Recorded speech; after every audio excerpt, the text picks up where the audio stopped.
Suzuka International Racing Course, a circuit that has seen little change in its layout since its opening in 1962, and even today, it is still loved by both spectators and drivers alike. 3.6 miles brings a new challenge with every corner, from turn 1, through the snake, through the spoon curve, and even the ever-famous 130R. Welcome to Japan, and welcome to round number 2 of the iRacing IMSA Sports Car Championship here on RaceSpot TV Friday night primetime on the iRacing Esports Network. My name is Nolan Rempel. I've got Ryan walking beside me in the commentary booth with Connor Maddock downstairs behind the cameras for tonight's presentation. So Ryan, last week's race at Monza was of course an absolute thriller, but Suzuka, a very different beast. What do you reckon we could be expecting from today's race? Yeah, the Monza was an absolutely fantastic race and a great way to get the season off to a start with. And I think Suzuka will be the same again, with especially you've got a mixture of corners. You've got high-speed corners, you've got slow-speed corners, you've got medium-speed corners, and also that you've got that twisty section after turn 1. So lapping around here is going to be pretty tricky, and I think it's going to require a lot of cooperation between the classes. Especially when you get those brand new LMP2 cars with the Dallara P217s throttling their way through the order. Of course, we do have one more Corvette joining the field today in the GTLM class. We've got a Porsche in the mix as well, which is a car that I haven't seen in too long here in the IMSA series. So this will be a bit of an interesting to see what that lone Porsche will be able to make. Obviously, the Audis and the Mercs are the ones that dominate the GTD field, being the only cars you can really register for the race. Qualifying is well underway, and the LMP2s are just setting in their first times. Right now, it is Lasse back on the pole position with a 1:43.301 for the LMP2 class. GTLM is headed up by Marco Diacunto in that number 17 machine in his BMW M8 GTE. The GTD category is led by an Audi, driven by Tristan Iglesias, a 1:58.717. Yep, I think the Audi will be the favourite car in the GTD class for tonight. And yeah, like you say, there's a Porsche out on track tonight, so it's good to see that it's not that basically people are not using the same car, but it's good to see a bit of a mixture, if you like.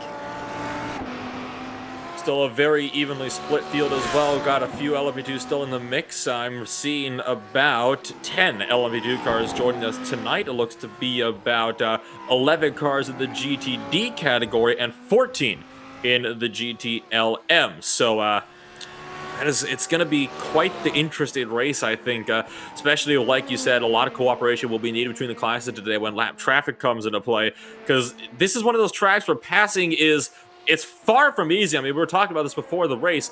The only place where you can realistically make a big pass is down into that first corner and maybe into 130R if you're brave and just a little bit crazy. Yeah, absolutely. And also you've got to turn 16 and 17 and 18, which is the Casio Triangle. You can make a move there, but it all depends if you get a great exit on 130R.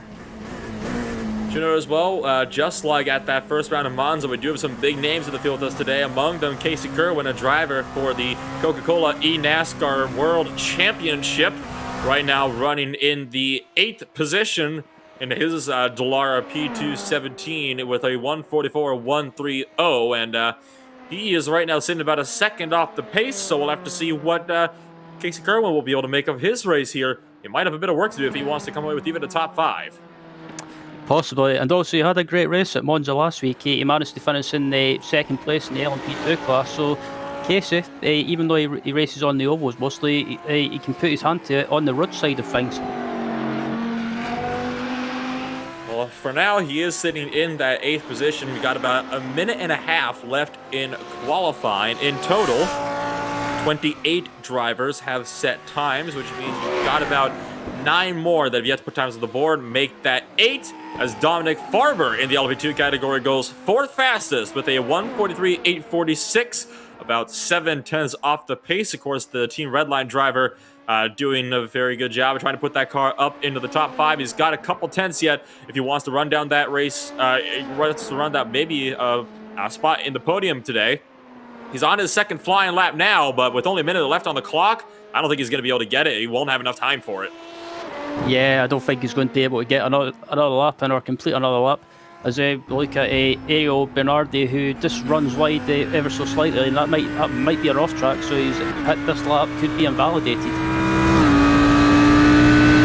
Right on board with Bernardi right now in the fearsome run to the 130R. And look at how little this car is going to slow down in the breeze through the hairpin. That's with his Audi R8 LMS down in the GTD category. And that's the slowest you'll see one of these cars going through there for this race. And of course, that's the slowest car of the class, but you still saw just how fast you shoot through that corner. It's one of those corners where you really have to aim for it. You have to set the corner up because you cannot afford to make even the slightest of mistakes. Indeed, and just in qualifying as well, and just with regards to the time difference between GTLM and GTD, I was just having a quick look earlier this afternoon while I was preparing, and it's only about 5 or 6 seconds, so the GTLM cars trying to lap the GTDs are going to have a tough job. With qualifying complete, let's take a minute to run down through your starting grid for today. So it is Lasse back on pole position with Suelo Almeida beside him in the front row in the LP2 category. Andre Carrero Martins in third place with Dominic Farber in fourth. The top five is rounded out by Dejao Caroni with Mateusz Lukzak in the sixth place. Maciej Milnek in seventh with Roman Papian in eighth. Casey Kerwin in ninth, and it's going to be Thomas O'Leary rounding out the top 10, 1.8 seconds off of the pole sitter. In the GTLM category, it is Vlad Kumichov in the first position, Dakota Fripp beside him in the second position, Marco De Cunto in third place for the category with Artem Grebau in fourth place, George Blaskovals in fifth with Daniel Bleisteiner in eighth, Lucas Mikota in seventh, Paweł Kowalik in eighth position as well. Then you've got rounded through the order Donato Ingles in ninth, Nathan Bartley in 10th, Ollie Slade in 11th, Zach Vorster in the 12th position. And for the drivers that did not set times in the category, it's going to be Mirko Kingstep, Gov Kien, Giolo Thomasin, and Sam Betham. And now going for the GTD category, we start off with a triple namer and a long one at that. It is, and forgive me if I pronounce this wrong, I'm going to do my best here. Przemysl Slaw Marek Lamenek. Somebody please correct me if I did say that wrong. I am 99% sure that I did. Ariel Bernardi in the second position. Tristan Iglesias in third with Rune Janssens in fourth place. David Pupka rounds out the top five with Brandon Chandler in sixth place. Ahmed Gareid in seventh with Robert Escudero in the eighth position.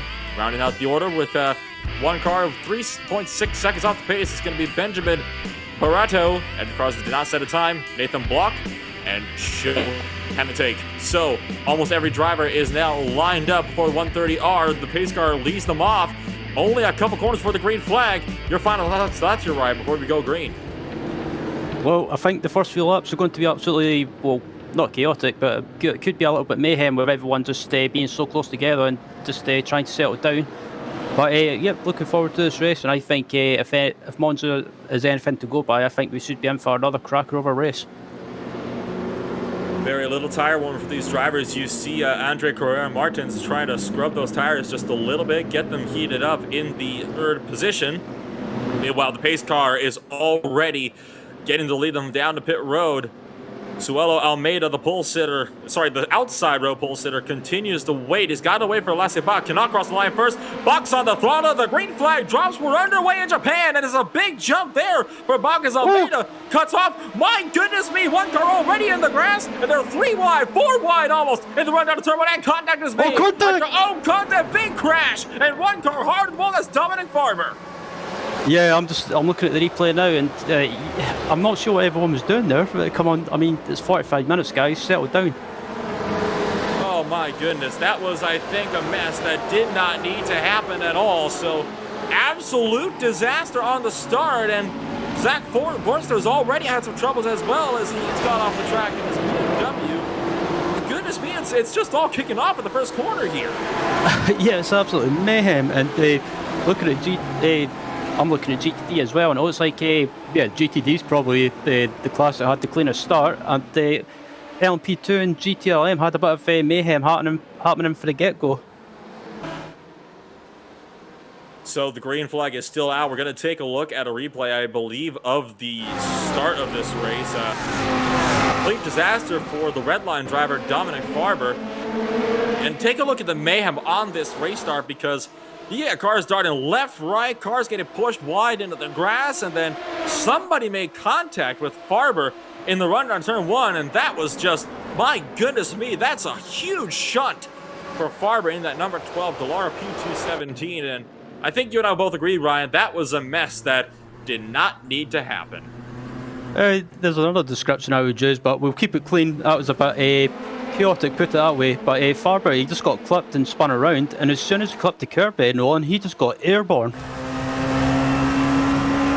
Indeed he did, so complete disaster then for the LMP2 category as a good Porsche got wiped out. That was on board with Farber. Just not a whole lot he could do. He was just trying to keep it out of the mess while trying to make up some spots as well, so complete calamity all throughout the order, because I see you got GTD cars that have damage, you have GTLM cars with a lot of damage, LMP2 cars that are already out of the race, so goodness me, I mean, a very barnstorm of a start, shall we say, as take a look at Sam Betham in his run down to turn number one right now. Right now he is running 23rd overall on the racing surface. Yep, and yeah, apart from that, it seems to have calmed down a little bit, and the LMP2 class up at the front has just started to spread out ever so slightly. Started to spread out ever so slightly indeed, and this is something that we're not terribly surprised by. Oh, one car's gone up. It's Zach Vorster in the BMW in the GTLM class. He's just had a big off, and the exit of turn one, he actually just went straight off the corner and then just slammed the brakes once he got into the grass, and then got it rolling and slowly rejoined the track. A very unusual situation here, Ryan. Yeah, and at this point, he just basically got by the GTD class, and heading into turn one, it looks fine here. Heading into turn one rather, heads into turn two, and it looks fine. And he just runs wide in the grass. It's a very unusual situation there for Vorster. He's going to have a lot of work to do if he's going to work on regaining on lost ground. Meanwhile, though, looking up front to this LMP2 field, this is the battle for third place right now between Sulo Almeida and Roman Papian. Right now, throwing their way through the final corners and onto the pit straightaway. Once again, the gap about 0.6 of a second. Yep, and Suelo Almeida is a name we recognise from last season in the Indy Pro 2000 Championship on Friday prime time. And he was really quick in that series, and at the moment he seemed that open wheel skill, if you like, seems to be working rather well at the moment with this LMP2 car.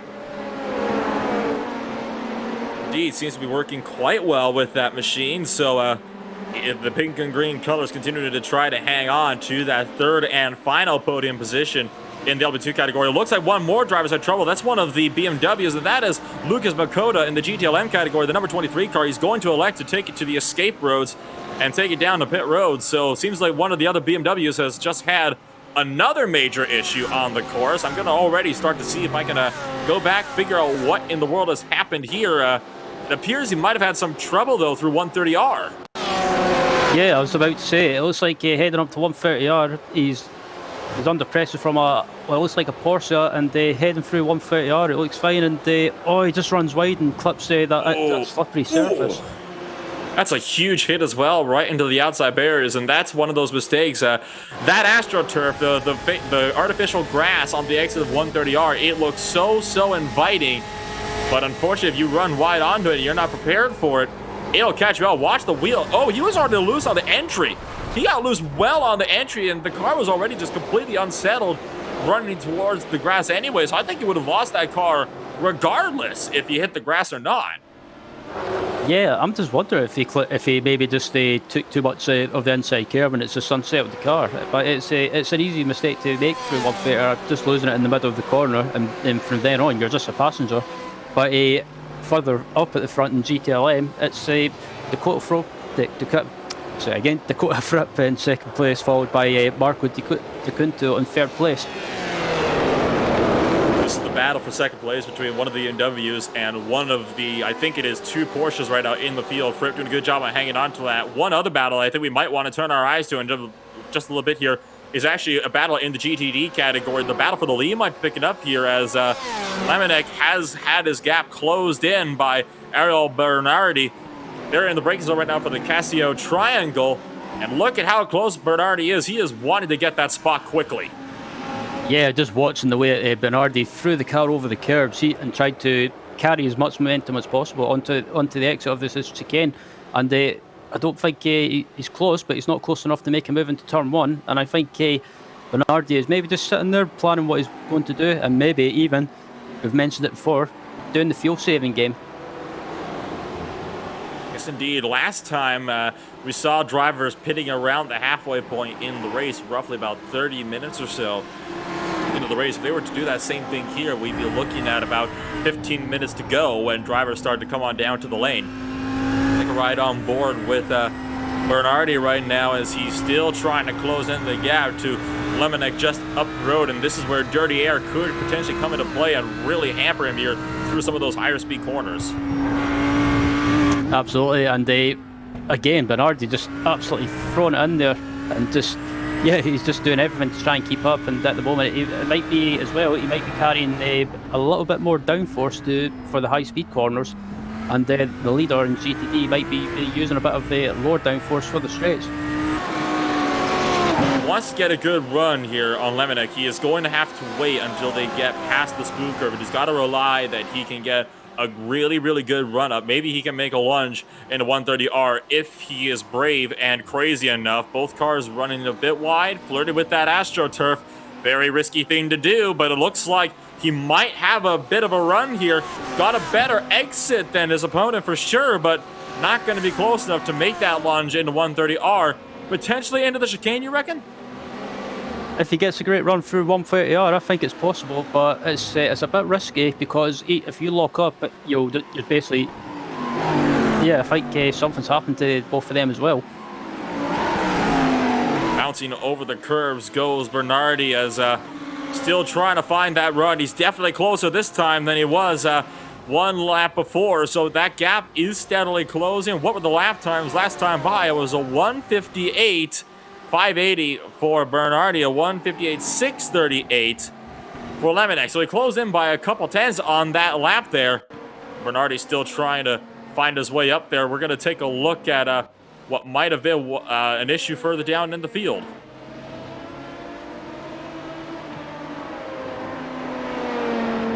Yeah, something happened to Sueli Armida. I don't know if he's maybe had a connection issue or maybe a screen freeze, but he's fallen back down to ninth place in the LMP2 class, and he disappears. Oh, yeah.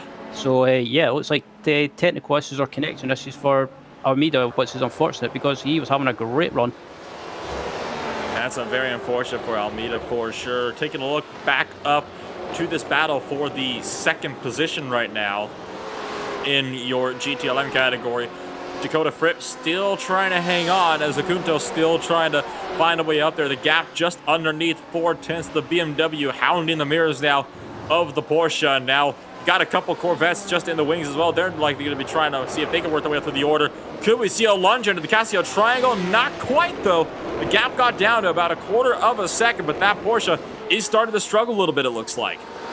Yeah, possibly. It could be just maybe just a lack of straight line speed, or maybe just struggling with the tyres. But at the moment, it's Fripp, he's under attack. And there goes Acunto making that look to the inside, letting Fripp know that he is there and he's going to make that move sooner rather than later. He does not want to sit behind him for too long. 10 minutes since the green flag dropped, so we got 35 minutes left on the clock to run in this race. Still quite a bit of time for these drivers to make it back to the line. An estimated 18 laps remaining in the race for your LMP2 leaders. Absolutely, as this battle for second place in GTLM is still going on, but looking behind Dakota Fripp as well, he's starting to get a bit of a pack starting to form as well. So at some point, I think it's just a matter of time that Fripp will be passed by these guys behind him. I'm not sure when, but it'll happen for sure. Oftentimes when it comes to these kinds of battles, it's not a matter of if, it is a matter of when. And in this case, it is very much a battle of when. So it is gonna be very, very tight here between these two drivers. We'll have to keep one eye on that to see how this is going to develop. Right now, though, Fripp is doing a very, very good job at keeping him at bay. So far, has not been able to close into the back end of that Porsche 911 RSR. So right now, this is exactly what Fripp wants to see. All those BMWs right in the mirror. Yeah, and I think as well, with these two BMWs behind him, what do? Do you try and make a move straight away, or maybe if you can't get by on the straights, you just stay behind and do some fuel saving? As DeCunto runs wide a little bit on the exit of 130R, but manages to keep it together. Big BMW trying to do its best to really hug those curves. Battle for the GTD lead is opening up now as Bernardi is all over the back of Lemonnick.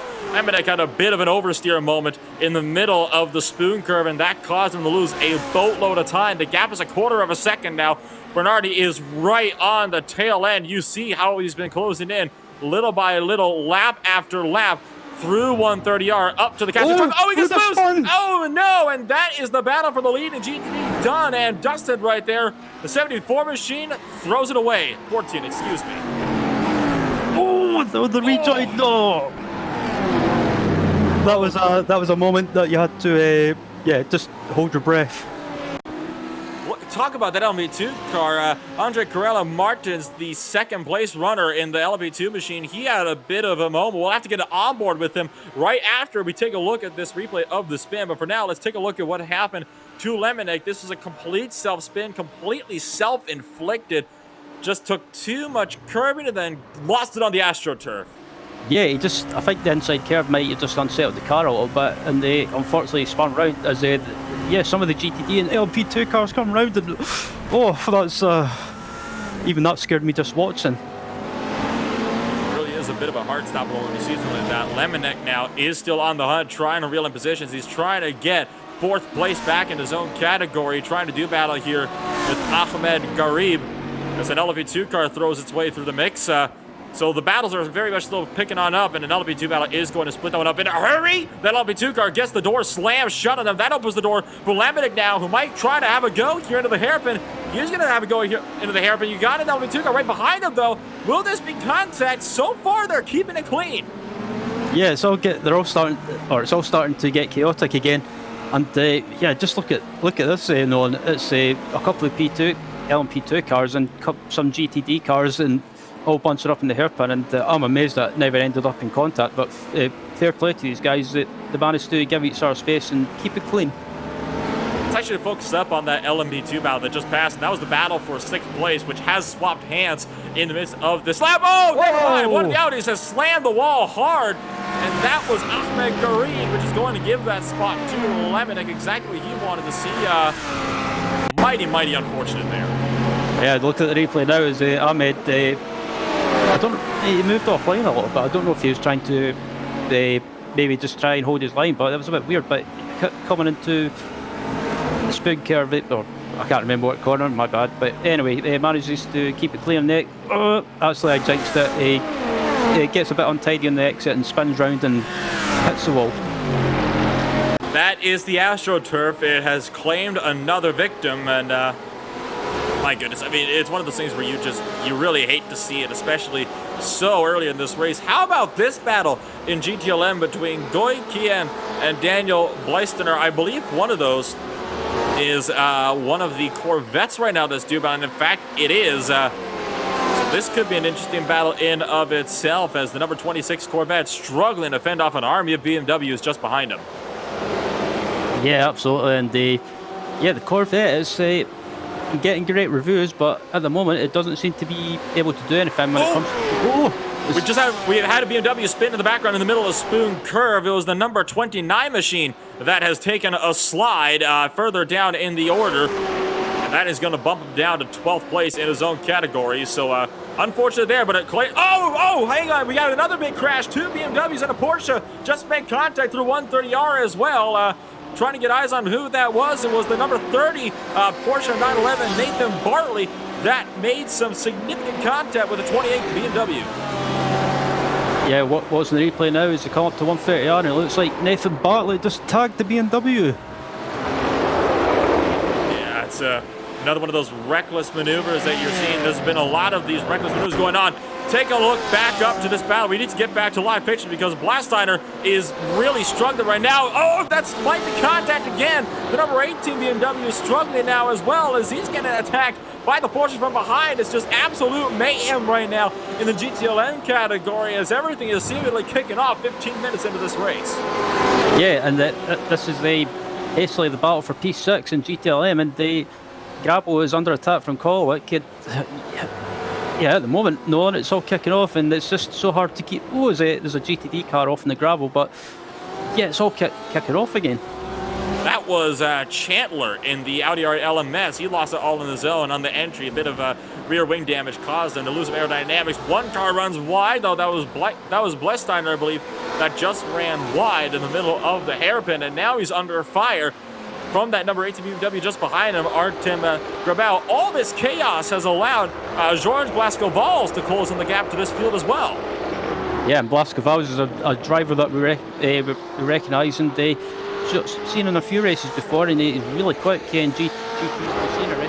And I think it's only a matter of time before Blaskovals possibly makes a move if these two guys in front of him get caught up or slip up.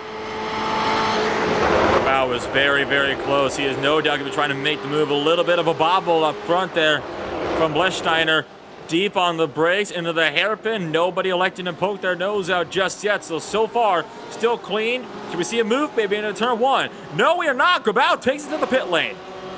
That's an interesting call, but I think it's worth a shot if you're Grabau to pit early, to get out of traffic and get some clear air.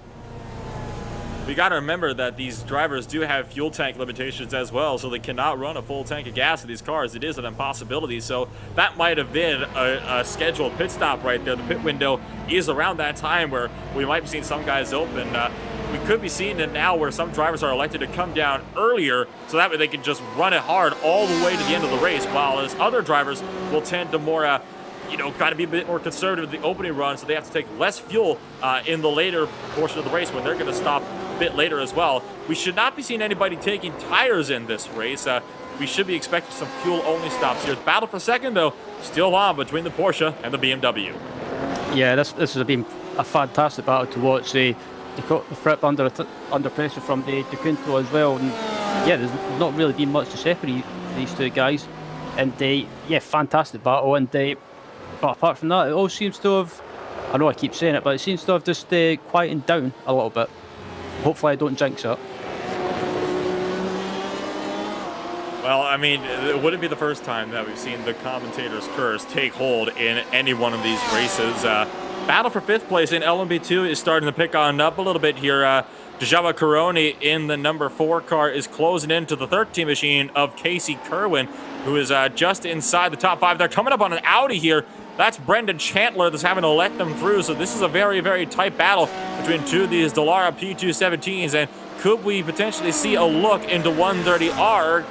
Casey Kerwin might have gone the defensive. Here it comes, though. Here's he going to come. This might get tight here. Caroni gets the pass done, though, before the corner. Can Kerwin get him back, though, into the Casio triangle?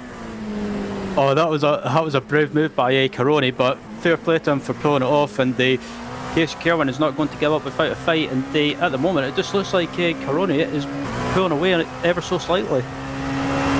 Got Thomas O'Leary sitting in the wings as well, maybe waiting to see if he can have a move of this. So you got a 3-car battle for the final spot in the top 5. It's starting to turn into a battle for 6th place. They're about to catch lap traffic, though, at the worst possible time. That is Nathan Bartley, who's not doing the lead pack any favors, holding them up big time. This might get really tight here. They're having to dart left, and now the Porsche is sitting in the middle of the track. So Bartley not doing these LMP2s any favors whatsoever. That's allowed Kerwin, though, to maintain his gap on that car just in front of him. And another car behind them that's closed up in this battle as well is Thomas O'Leary. He's just been keeping up on these guys slowly, and he's used the traffic to his advantage. Now it's a 3-car battle for P5. We haven't been giving our LMP2 field too much love today. All the excitement's been happening in the 2 GT categories, so I think this is the perfect time to take a bit of focus off of them and look back up front of some of these prototypes. I mean, this is where a lot of the action was taking place in the race last week at the Autodromo Nazionale Monza. And of course, here at the Suzuka International Racing Course, it would seem that the GT cars are where it is at, but this is still a very good battle in your LMP2 category. right now, up front in the lead, of course, let's say Bach has run away with the lead by about 3.7 seconds, and nobody is really able to kind of close up on him since then. The closest driver is, of course, Andre Carrera Martins, but he's only been dropping back since the drop of the green flag. Yeah, last year just kept out of trouble and managed to pull away while everyone behind him at the start just had their own issues, and he's got a big gap behind him, so he doesn't need to worry at the moment. He just needs to stay focused and just keep out of trouble at the moment, as just not far ahead of him as he's got a GTLM car he's coming up to, I believe, as the battle for second place in GTLM is still going on between Dakota Fripp and Marco Di Cunto. So yeah, this battle is not quieting down. Not quieting down, indeed. In fact, if anything, it's only starting to pick on up as Acunto still doing his best to try to, work his way up to the front.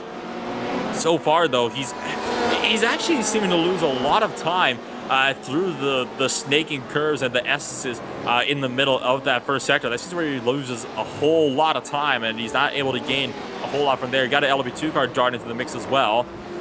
That is going to really help Acunto to close back in. He's going to make a look here into the hairpin. Can he make it work? He gets squeezed out, trying to come back on him into the hairpin, but doesn't get the jump on him. Yeah, Marco tried to, or he was thinking about trying to take a look up there, but Dakota had none of it and defending his line, but that could have ended up in disaster. Could have ended up in disaster. Thank goodness it did not. So Kunto is going to have to try to wait to find some time again. And like we were saying, cooperation amongst the lead lap cars and cars that are getting a lap is going to be very, very key. And so far, from what I've seen, nobody's willing to do those LMP2 cars a whole lot of favors here in this one. Yeah, I can understand why GT cars don't want to make it easy, because maybe they're in a battle of their own and they don't want to lose too much time. But that's the thing we have to remember as well, that the slower class cars don't have to move out of the way. They're entitled to stick to the line, and it's the responsibility of the faster class cars to get around them safely. Here comes that big battle for the 5th position in LMP2s, and here goes the BMW trying the inside line in turn number 1. Still can't get him to make it work. Stalled out as soon as he pulled out from the draft. He's holding up the LMP2s now. Might get a bit of a bump here. Pushes one of the LMP2 cars onto the grass just a little bit. So that was 2 wheels off and on there for Casey Kerwin, I believe that was, that just darted his way through.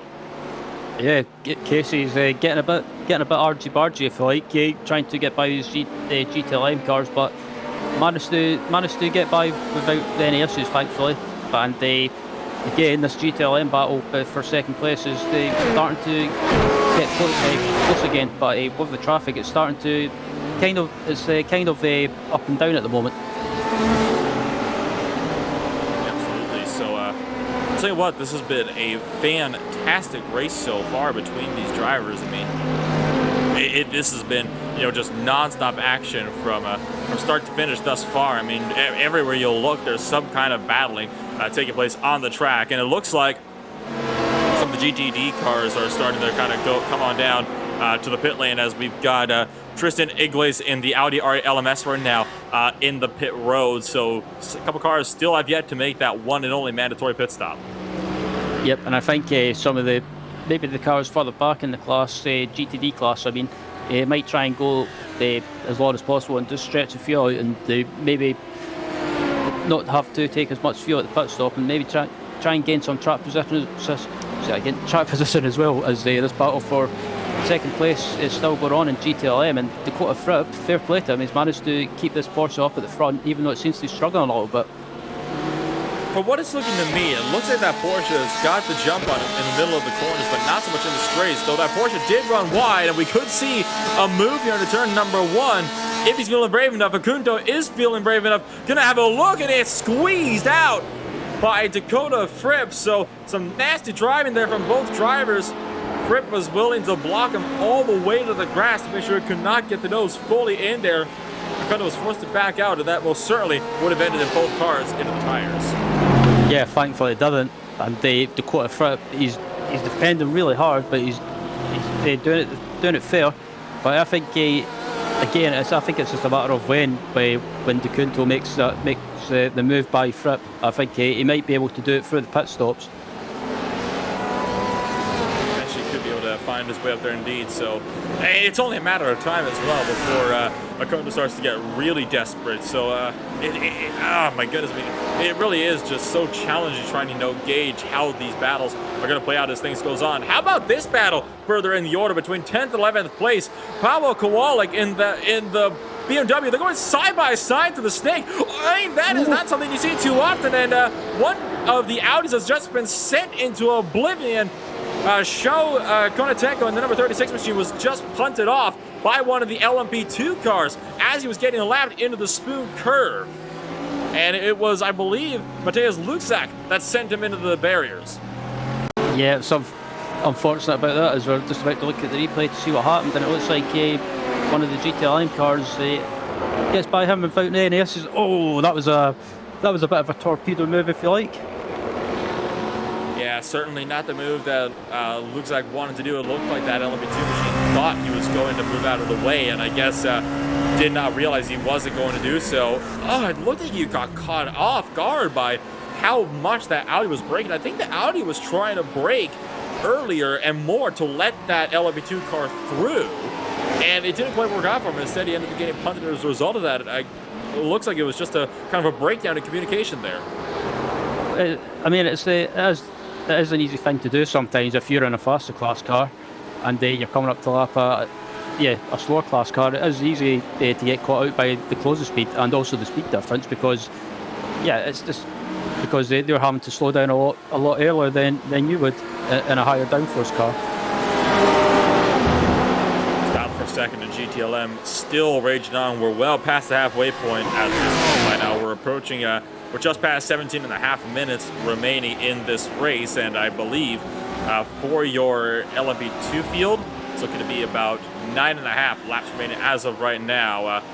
Looks like this GTLM battle is having to dart their way through some GTD traffic as well, though, and even these cars have their own little closing speeds that they got to be careful of. All these drivers, have got to be aware of the slower cars that they're trying to pass. The slower cars and vice versa have to be aware of the faster cars trying to get around them. But that was very, very nice, respectful between all of those parties involved there as they were trying to get their way through.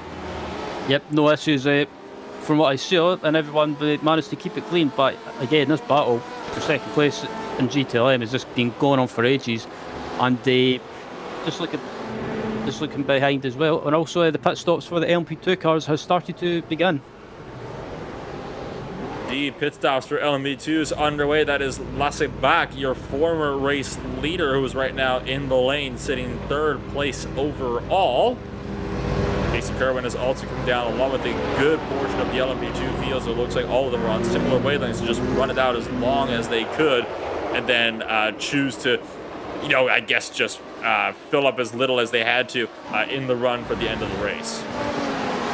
It's about the battle for second place in GTLM has changed. DeCunto has managed to make that move, and he made the move actually down the pitch straightaway to get around him. Fripp tried to block, but unfortunately DeCunto already had the nose in there and managed to muscle his way through. We're going to take a look at that pass now. That just took place a couple moments ago on the front straightaway. Yeah, Marco gets the slipstream, head down the home straight, and he gets up the inside into turn one. And I think Dakota kind of backed out of it by the looks of it, because he maybe decided not to make a big issue of it. Hey, sometimes it's better to not make the biggest of issues out of things, as they're still darting their way through some of the GTD traffic. Should note as well, there is a Corvette that has slowly started to kind of put themselves in the works as well. That is a Golf Kini that is just kind of throwing his way into the mix. He's trying to close on in that number 26 Chevrolet Corvette, and he's just not quite able to find his way out there, but still, he is running fourth place now, which is the highest out of any Corvette so far in this race. Yeah, he's done a good job so far to get that Corvette up where it is, and the Corvette is a popular car, but it's just at the moment pace-wise doesn't seem to be or have the legs at the moment like the other cars have, as more pit stop runners are in the pit lane, and it looks like Corona is one of them. So this is going to be a very interesting as well in this battle for the race lead, because you should know that the battle for the net race lead is about a second less than what it used to be. Before that pit stop window, it seems like Laissez Back might have had either a bit of an issue during his pit stop cycles, or maybe Andre Carrero Martins had a better pit stop than Laissez Back all round. But whatever the case, Martins is definitely closing in. 1.4 seconds is the gap right now. Can he close in the gap, though? That's going to be the big ticket question here. Yeah, I'm just watching the gap now, and Andre has just been on it and closing that gap down like really quickly. And yep, it looks like Dakota Fripp is in from second place, or third place in the GTIM class, I should say. And yep, it's I think after the set of pit stops, it looks like it advances to Marco De Cunto. I believe Marco De Cunto still does have to come in for if he does have to stay in, he still has to come in for his pit stop as well. So now the question is going to be, is this the good move for De Cunto to try to stay out, maybe to get some clean air where he doesn't have to battle with Fripp? He's not getting a whole lot of it, though, because he's been having to let by some of the LMP2 traffic. And in fact, one of those LMP2s, in case of Kerwin, ran a bit wide, and that has compromised it even more. So that might not have been the best call for Marco De Cunto. So we'll have to see what's going to take place here. Dakota Fripp is back out onto the racetrack. Now, where is De Cunto going to cycle out from? That's an interesting question indeed, and I think it's going to be really, really close. But I think if that slight hold-up for Marco, I think it could possibly give Dakota the chance to leapfrog him again. Well, I guess we'll have to wait and see what's going to take place here. You know, there's only one way to tell what's going to happen for sure, and that is going to be, well, wait and see, I suppose. Will he come in this time, or is he going to stay out one more time? 12.5 minutes on the clock, so we're in the final third of this race. It would surprise me if he didn't come down. Now, in fact, he is... Whoa! Lost the back end a little bit there on the pit entry, but so far he is going to get that car down there. Dakota Fripp just exited the spoon curve, and he's in the run down towards 130R. Yeah, I would have woke Marco up. As up on the screen now, you've got the track map, and showing you where Dakota Fripp is, and Dakota Fripp is just coming through 130R and into the Casio Triangle. So this is going to be very, very big here. Dakota Fripp just now entering the Casio Triangle. He's got a Corvette on his heels as well. That is a Geoff Keeney that is hot under the heels of that Porsche 911 RSR. Now, he's got some of the draft from the Audi LMS. Here he comes out of pit road. This is going to be close. De Cunto is out of the pit road, but here comes Fripp trying to run it down. He is going to clear around the outside in turn one, and Dakota Fripp takes it. It's a three-way battle now for the second position. Yeah, I had a feeling that Dakota Fripp was just going to jump him after Marco got held up in the chicane. And again, this, the battle for second place in GTLM, take two. Ding, ding, ding. Everybody's returned to their corners, and the bell is just rang for boxing match round two. Here comes that Corvette trying to push his way through. Oh, Kitsu, he has the BMW. De Cunto slides, and just like that, De Cunto is out of the picture. It's turned from a Beaver versus Porsche fight to a Corvette versus a Porsche fight. And having a look at the replay now to see what happened, and it looks like Marco was on his line, and it looks like I hate to say it, I don't like to put a portion of blame on anyone, but it looks like Keeney might have just been forcing the issue a bit too much. I don't know about that one though, Ryan, because you got to remember as well that Keeney does have a good run on him, and he's sticking it right on the white line, and De Cunto kind of chops across his nose at the same time. So obviously a racing incident, but I mean, I think there is a bit of blame that could go both ways in that issue. You're in the close stages of the race, of course. You know, you're 10 minutes remaining, so that is just so unfortunate, though, for Marco De Cunto, whose race is going to come to a close just like that. And I'm just watching Golf Keeney now, and it looks like he's slowing down, and he's going to give the position back. So I'll say good sportsmanship from Keeney.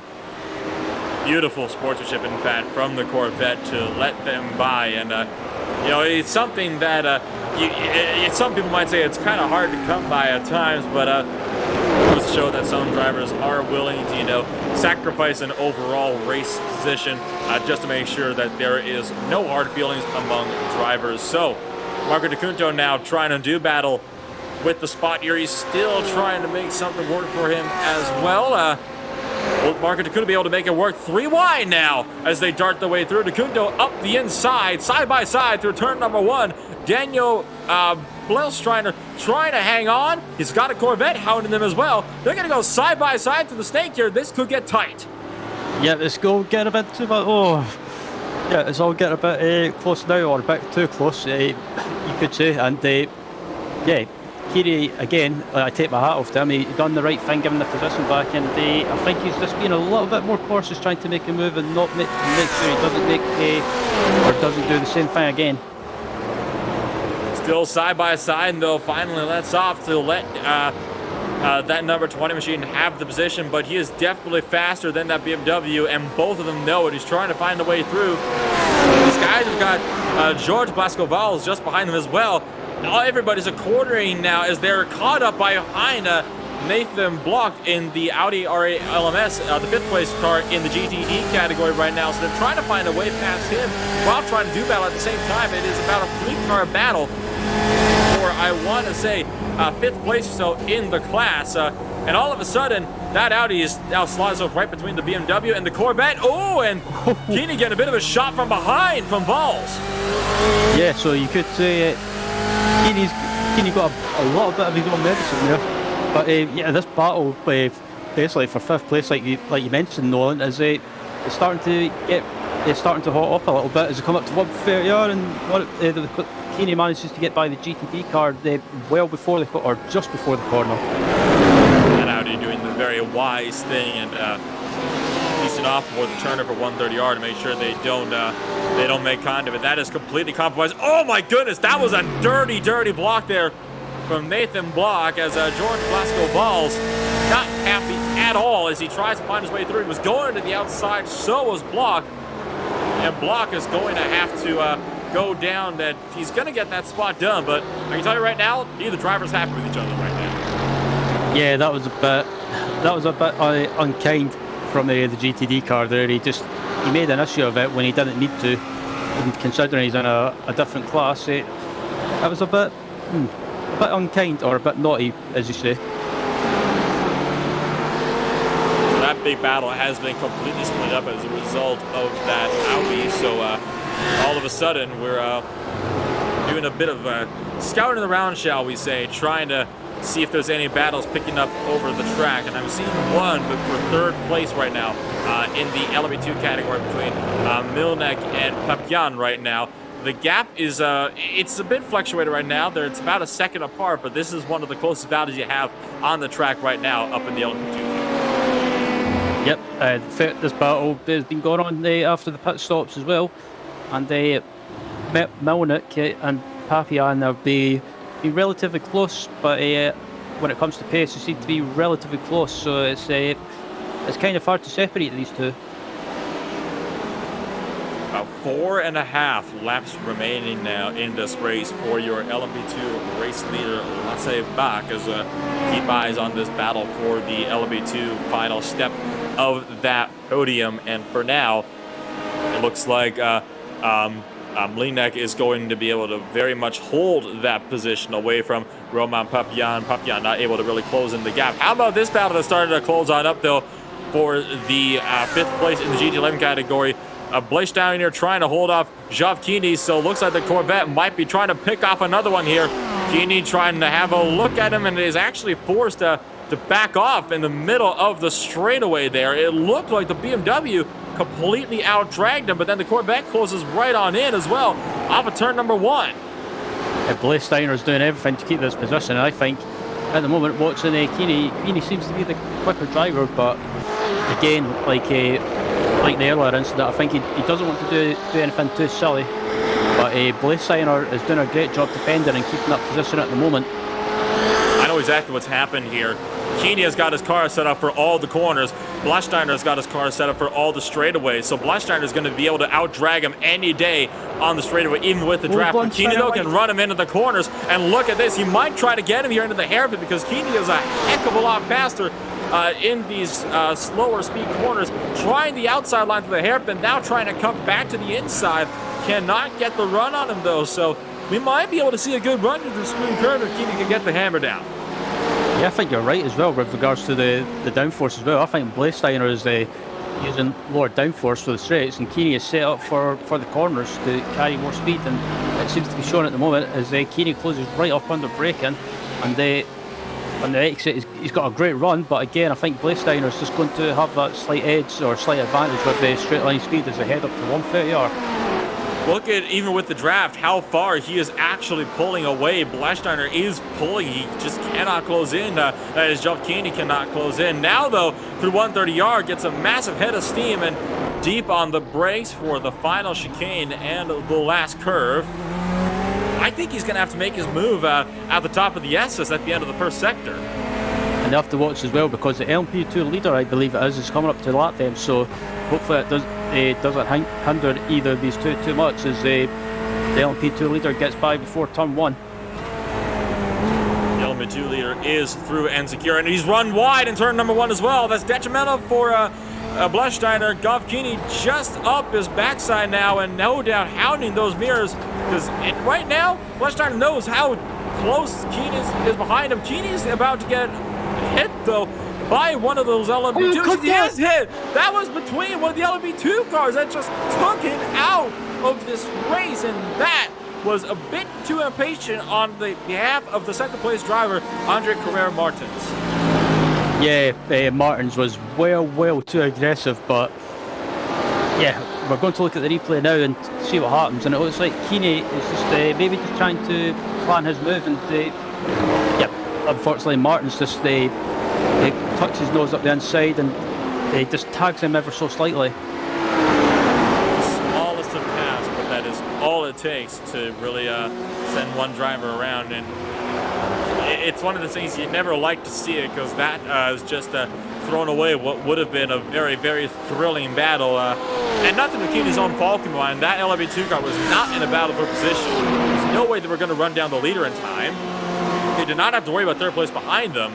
That was just one LMP2 car being way too impatient with the slower cars up in front while they were having a good hard fight. Absolutely, and if that was a real life event and the race control seen that, they would probably, or most of the time, they would probably decide that the LMP2 car would be at fault for going for a move that just wasn't on. But as the leader comes across the line, I think this could be the last lap or 2 laps to go. 2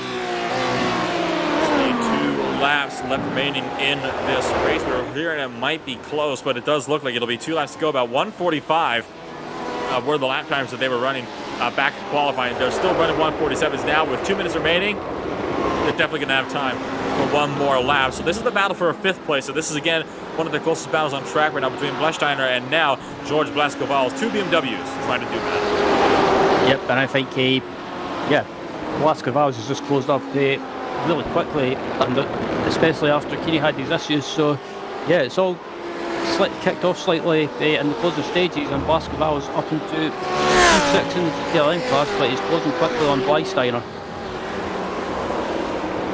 It in rapidly indeed. He's got an LMP2 car just behind him as well that he's going to have to let through sooner rather than later, and he's going to want to get that car through maybe after the hairpin to make sure that he doesn't have too much in his run to try to get that spot. Will he do him any favors here and run wide into the hairpin? No, he's not. He's going to stick it to that racing line. They got an Audi up ahead of them as well, and that is going to hamper Blesteiner's force take a less than optimal line, and that might allow Valls to close it by just another 10th or so.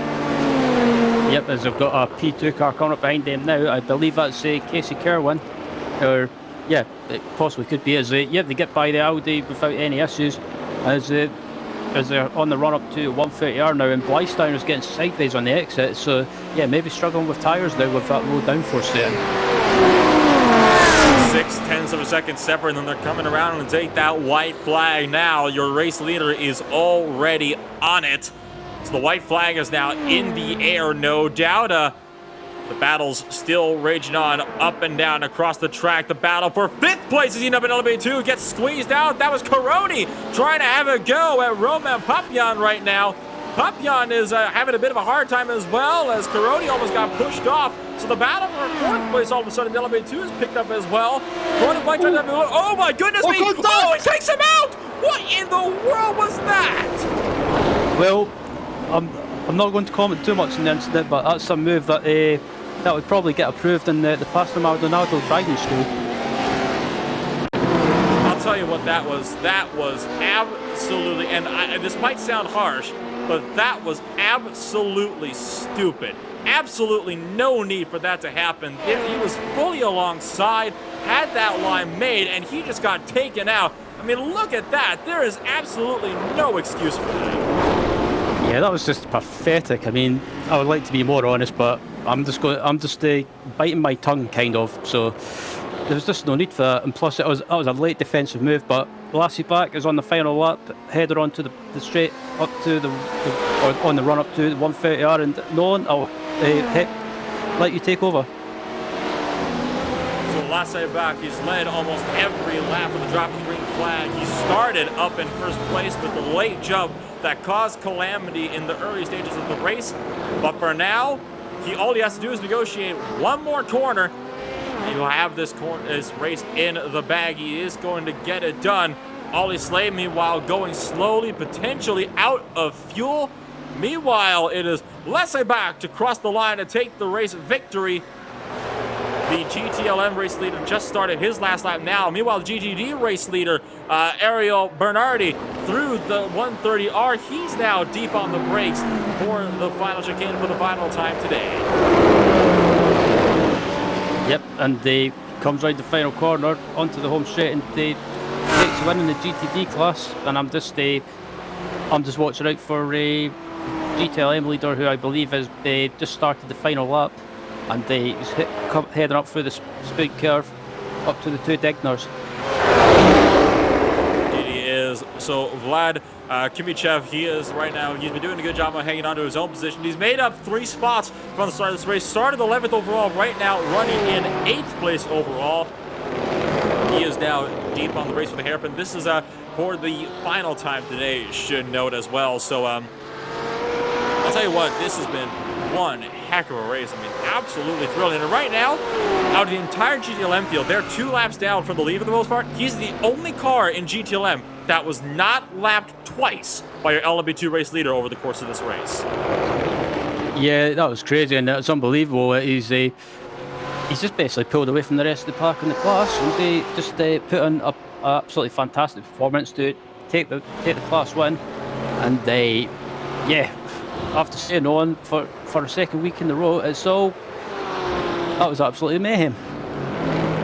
And that really was just how that whole race went. I mean, that was absolutely amazing, that race and what took place there. That was very, very good. And should note as well that it does look like there was a bit of a mess in one of the GTD battles coming to the line. The 32 machine had a bit of a spin, but for now, Kimichev can now celebrate over in victory lane for the GTLM category, and that, I believe, is every driver across the line. So with this in mind, let's go ahead and take a look at your post-race results. It is Lassie Bax who won the race overall in the LB2 category with Andre Carrera Martins in the second position. You got Milnek in third, Casey Kerwin in fourth, Thomas O'Leary fifth, Jawa Karoni in sixth, Roman Papian in seventh, Mateus Lukzak in 8th, Suelio Almeida in 9th, Dominic Farber rounding out 10th place after being taken out in the first corner on the first lap. For the GTLM results, it is Vlad Kimichev down in the first place with Dakota Fripp rounded it out in second place. You got Artem Grabau in third, Marco De Acuncio in fourth position, Daniel Bleisteiner in fifth, George Blascovals in sixth, Paweł Kowalik in seventh, Nathan Bartley in eighth, Donato Ingles in 9th, Sam Bentham in 10th place. Then in 11th, it is Giolo Thomason, Ollie Slade in 12th. Zach Forster did not finish off the race, and neither did Lukazi Makota, rounding out the 14-car GTLM field. Continuing to move down the order now into GTD, it is Ariel Bernardi to take a commanding victory in GTD with Tristan Ingles in the second position. Then you got David Pupka in the third position, Nathan Block in fourth. A name that, again, I will struggle to pronounce here. Prismishla Marek Lamenek. Again, apologies if I completely butchered the name for the second time today. Show Kenetik in 6th, Rune Jensen in 7th, Robert Escudero in 8th, Ahmed Garid in 9th, with Brandon Chandler in the 10th position. Continue to go through this GTD category. It is going to then be our good old friend Mikkel Kingsepp in the 11th position, with Benjamin Bertel rounding out the order for today. So 37 cars will end off the race today. And well, that, I believe, was one heck of a race, Ryan. Yeah, that was bonkers. And yeah, it was just everywhere you looked, there was always something happening. There was always incidents taking place. And yeah, I don't know how to describe that race. And well, with this in mind, let's take ourselves just a quick little break here on Race Spot TV on the Irish Esports Networks. Don't go away. The post-race show coming on up right after this.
Welcome back to Race Spot TV and the post-race show here at the Suzuka International Racing Course for round number 2 of the IMSA Sports Car Championship here on iRacing. We just finished up a 45-minute race. To those just tuning in with us, I'm Nolan Rempel with Ryan Walker beside me today. And well, Ryan, what a race that was. I mean, we had thrills, we had spills, we had thrilling battles, precise maneuvers, some more questionable maneuvers, but apart from that, a very, very good race overall, and a perfect way to, follow it up after Monza.